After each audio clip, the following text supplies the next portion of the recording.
सजात्म स्वरूप परम गुरु शुद्ध चैतन्य स्वामी ने नमः। समय सार जी के अनमोल वचन, कुछ सिलेक्टेड गाथाएं यहाँ समझने का प्रयास कराया जा रहा है। कल हमने गाथा 38 में देखा कि मैं एक शुद्ध सदा अरूपी ज्ञान द्रुग हूँ यथार्थ से, कुछ अन्य वो मेरा तनिक परमाणु मात्र नहीं अरे।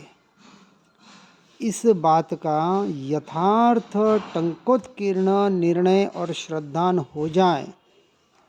श्रद्धान का अर्थ समझना, इस रूप जीवन जीने की कला आ जाए, 100% पर को पर और स्व को स्व, ऐसा श्रद्धान टंकोत्कीर्ण हो जाए तो उस जीव का काम हुए बगैर नहीं रहेगा। अब यहाँ ये बताने का प्रयास किया जा रहा है कि मैं और मेरा क्या नहीं है। गाथा 49 से लेके 55 तक। जीव चेतना गुण शब्द रस रूप गंध व्यक्ति विहीन है, निर्दिष्ट नहीं संस्थान का, उसका ग्रहण नहीं है लिंग से। एकमात्र चेतना गुण जानना जानना जानना जो निरंतर बह रहा है और जो ज्ञान स्वभाव का हो रहा है और जो पर्याय निरंतर अपने शुद्ध का आश्रय कर रही है, ऐसा जो ज्ञायक भाव रूपी स्वभाव, यही एकमात्र जीव का अपना है, अन्यथा जीव का कुछ भी नहीं है। इसको बता रहे हैं कि 5 इंद्रियों के परिणमन शब्द रस रूप गंध वर्ण आदि, जिससे वह विहीन है, निर्लिप्त है, न्यारा है, स्वतंत्र है, न कहीं उसका इसके अलावा अणु मात्र भी है, न संस्थान। अब ये जो शास्त्रों में अलग अलग प्रकार से बताने का प्रयास किया जाता है, न उसके कोई संस्थान है, न किसी लिंग से उसका ग्रहण किया जाता है, इसलिए उसे अलिंग ग्रहण भी कहा गया। जैसे अलिंग ग्रहण के 20 बोल बताए जाते हैं, इसको शास्त्रों के माध्यम से जानने का प्रयास करना। तो कहा, नहीं वर्ण जीव के गंध नहीं, नहीं स्पर्श रस जीव के नहीं, नहीं रूप अरुसहनन नहीं, संस्थान नहीं तन भी नहीं, नहीं राग जीव के द्वेष नहीं, अरु मोह जीव के है नहीं, प्रत्यय नहीं, नहीं कर्म अरु नो कर्म भी जीव के नहीं, नहीं वर्ग जीव के वर्गणा नहीं, कर्म स्पर्धक है नहीं, अध्यात्म स्थान न जीव के, अनुभाग स्थान भी है नहीं। इन सबसे न्यारा स्वतंत्र जो भी समझाने में आया, जीव स्थानक, मार्गणा स्थानक, गुण स्थानक, ये जितने भी भेद स्याद्वाद की शैली से सिर्फ अपने को समझाने के लिए इसलिए बताया जा रहा है कि किस किस अवस्था में जीव की कैसी कैसी अवस्था होती है, सिर्फ अपना निर्णय करने के लिए। बाकी ये अवस्थाएं जो पर्याय की अपेक्षा से कही गई है, और पर्याय दृष्टि जीव का स्वभाव है ही नहीं, इसलिए जीव के नहीं कुछ योग स्थान और ना कुछ बंध स्थान है, नहीं उदय स्थान भी जीव के, अरु स्थान मार्गणा के नहीं, स्थिति बंध स्थान न जीव के, संक्लेश स्थान भी है नहीं, जीव के विशुद्धि स्थान संयम लब्धि स्थान भी है नहीं। चारित्र के भेद हो, गुणस्थानक के भेद हो, संयम के लक्षण हो, लब्धियों के स्थान हो, विशुद्ध किसी भी प्रकार के जो भी भेद की अपेक्षा से बताया जाता है, नए निक्षेप प्रमाण के अपेक्षा से, सप्तभंगी की अपेक्षा के, स्याद्वांत की शैली पूरी की पूरी व्यवहारने का विषय है, सिर्फ आपके जानकारी के लिए है। अंत में तो सबको सुनकर समझकर वहाँ से दृष्टि हटाकर अनेकांतवाद की शैली से सम्यक एकांत रूपी अपनी आत्मा का अर्थात ज्ञायक भाव का, अर्थात परम पारिणामिक भाव का, अर्थात स्वरूप और स्वभाव का आश्रय करना और उसके आश्रय के लक्ष्य से यथार्थ पुरुषार्थ करना, इतना ही और यही मोक्ष मार्ग है। इसलिए इन सभी चीज़ों से, चाहे जीवस्थान हो, गुणस्थान हो, पुद्गल द्रव्य के परिणाम हो, सबसे भिन्न न्यारा स्वतंत्र द्रव्य ऐसा मैं, ऐसा यथार्थ निर्णय करना। और यथार्थ निर्णय श्रद्धान का अर्थ समझना कि त्याग और वैराग्य जीवन में सहज घटित हो जाए, पर द्रव्यों से अनासक्त भाव, आसक्ति का, मूर्छा का 100% टूट जाना। पर द्रव्य पर भावों में जो मैं मेरापना है, इसी का नाम आसक्ति है, इसी का नाम मूर्छा है, इसी का नाम परिग्रह है। नहीं तो भरत चक्रवर्ती जैसे चक्रवर्तियों का परिग्रह होते हुए भी इतना 6 खंड के अधिपति, फिर भी शायिक समकीति अर्थात निश्चय की अपेक्षा से उन्हें अपरिग्रही कहा गया। और ज्ञानी के भोग भी निर्जरा के कारण बताया गया।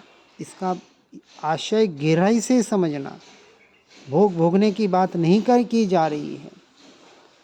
ज्ञानी के पहले ज्ञानी बनना पड़ेगा, अर्थात सम्यक दर्शन को पर्याय में प्रकट करना पड़ेगा। लेकिन सम्यक दर्शन ही लक्ष्य लगाकर बैठोगे तो जीव मोक्ष मार्ग तक नहीं पहुंच पाएगा, क्योंकि सम्यक दर्शन ही जिसका लक्ष्य है उसका लक्ष्य पर्याय पर है, और जिसका लक्ष्य पर्याय पर है उसको सम्यक दर्शन कैसे प्रकट होगा। ये तो व्यवहार की अपेक्षा से कहा जाता है कि सम्यक दर्शन धर्म का मूल है, कि कुछ भी करके एक बार सम्यक दर्शन प्रकट कर लो।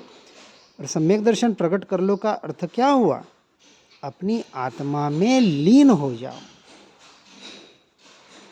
अब वो लक्ष्य छोड़ दो, लक्ष्य तो आत्मलीनता का होना चाहिए, न कि सम्यक दर्शन का। और फिर लोग भ्रांति में आ जाते हैं, सम्यक दर्शन हो गया, चलो हो गया, अच्छी बात है, फिर आगे क्या करना? बैठे रहना, संसार में भटकना, घर परिवार के कामों में व्यस्त हो जाना।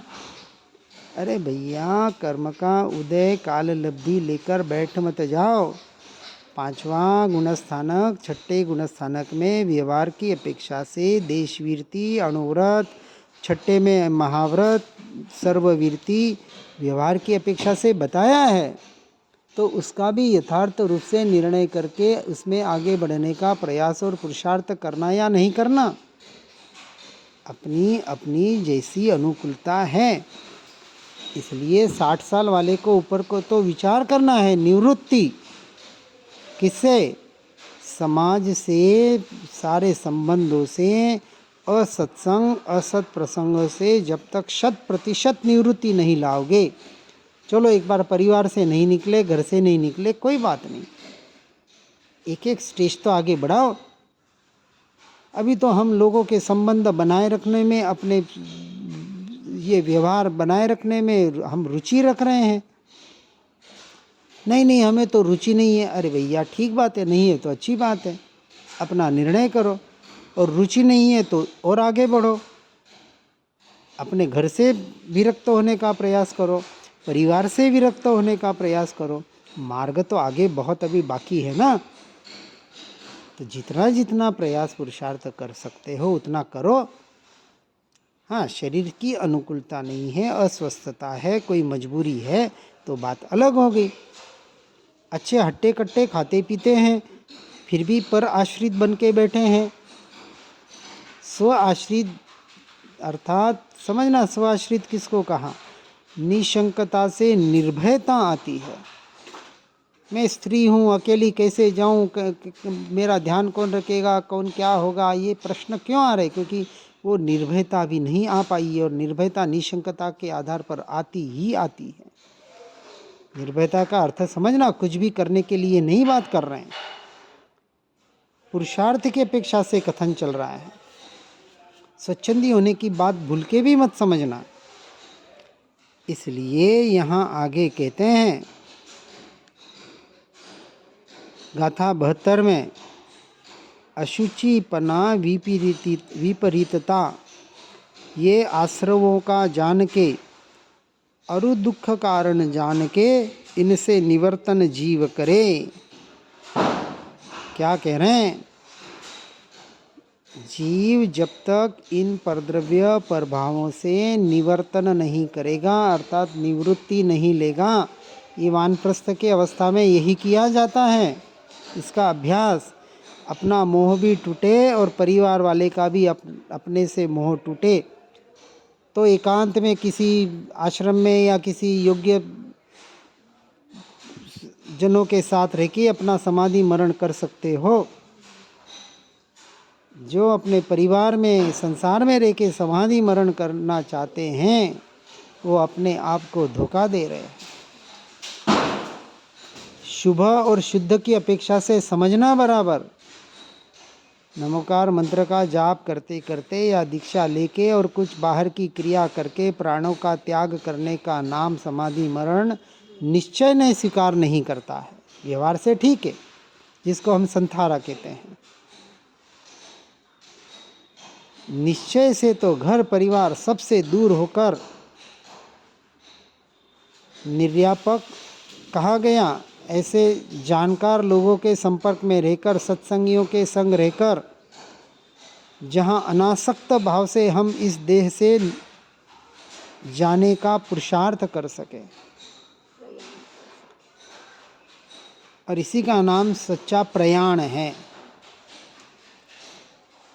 तो बात को गहराई से समझ के आगे बढ़ने का प्रयास करना। समाधि मरण के लिए शास्त्र में भी 12 साल का अभ्यास बताया, सदगुरु के लिए भी 12 साल बताए ढूंढने के लिए।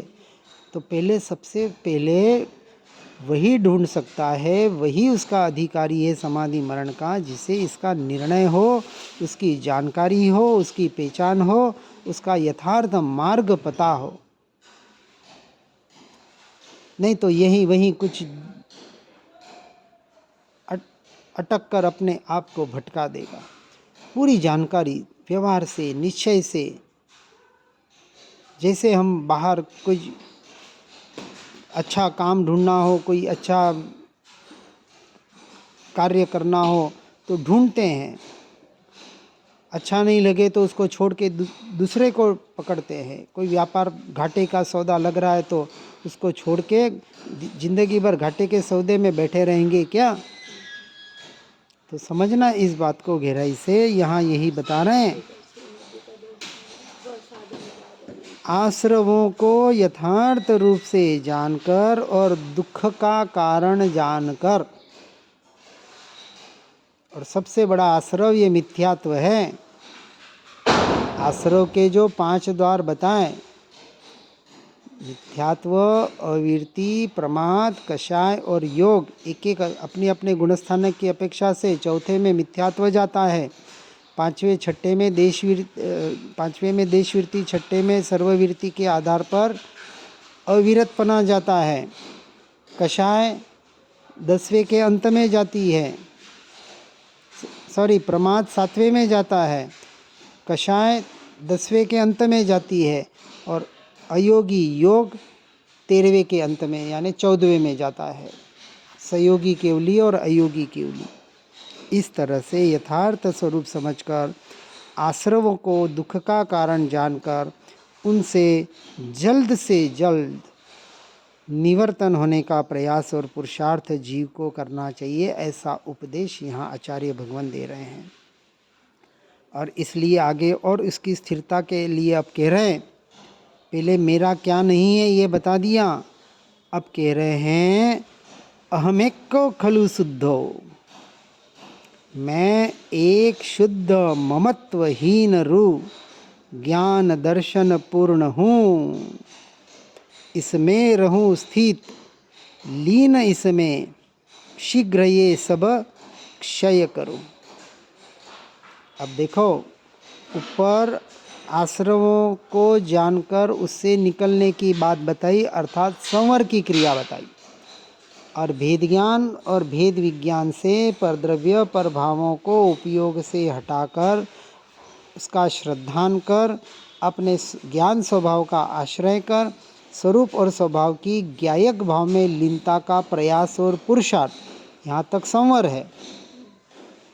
और जब लीनता हो जाए, जिसे सम्यक चारित्र कहा, अपेक्षा से, जहाँ अनंत पर्याय अनंत गुण एक रूप हो जाए, जहाँ कोई भेद नहीं और अभेद अखंड एक त्रिकाली ध्रुव तत्व का जहाँ निर्णय हो जाए और उसमें लीनता हो जाए, किसके आधार पर? तो कहा मैं एक शुद्ध ममत्वहीन रूप, मैं मेरापना परद्रव्य परभावों से तो हटा दिया, और मैं मेरापना जो आत्मा में स्वरूप में स्वभाव में किया, अब वो मैं मेरापना भी, वो विकल्प, वो शब्द, वो विचार सब कुछ हट जाए और एक शुद्ध ममत्वहीन ज्ञान दर्शन रूप जो परिपूर्ण ऐसा घनपिंड तत्व है, उस स्थिति में लीन हो जाए। यहाँ स्पष्ट बताया, इसमें रहूं स्थित लीन, शीघ्र ये सब क्षय करूं। किसको? कर्मों को क्षय की बात बताई। कर्मों को क्षय करने के लिए आत्मलीनता के अलावा दूसरा कोई उपाय तीनों लोक तीनों काल में हमारे भावलिंगी मुनिराज तो नहीं बताते। द्रव्यलिंगी मुनिराज बाहर की क्रिया के आधार पर कितना भी कथन करें, लेकिन वो यथार्थ मोक्ष का मार्ग निश्चय नहीं स्वीकार नहीं कर पाएगा।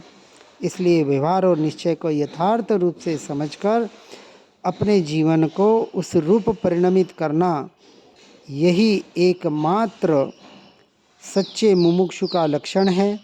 ऐसे लक्षण को सुनकर समझकर अपने जीवन को यथार्थ रूप से परिणमित करें और शीघ्रता से शीघ्र, जो कहा ना, कल नहीं सो आज, आज नहीं सो अब, और अब नहीं तो कब, विचार करें, चिंतन करें, मनन करें, और जैसी अपनी अनुकूलता हो, जैसी अपनी भवितव्यता को प्रकट करना भी अपने हाथ में है। भवितव्यता के आधार पर बैठे न रहें और यथार्थ परमार्थ पुरुषार्थ करके इस मनुष्य जन्म को सफल बनाने का प्रयास और पुरुषार्थ करें। इन्हीं भावना के साथ ओम नमः सिद्धम। जिन वाणी के ज्ञान से हो सम्यक श्रद्धान, हो चारित्र महान उर पाऊँ पद निर्वाण। आत्म ही है देव निरंजन, आत्म ही सदगुरु भाई, आत्म शास्त्र धर्म आत्म ही तीर्थ, आत्म ही सुखदाई। आत्म मन नहीं है रत्न त्रय, पूरित अवगाहन सुख धाम। ऐसे देव शास्त्र सदगुरुवर, धर्म तीर्थ को सतत प्रणाम, धर्म तीर्थ को सतत प्रणाम।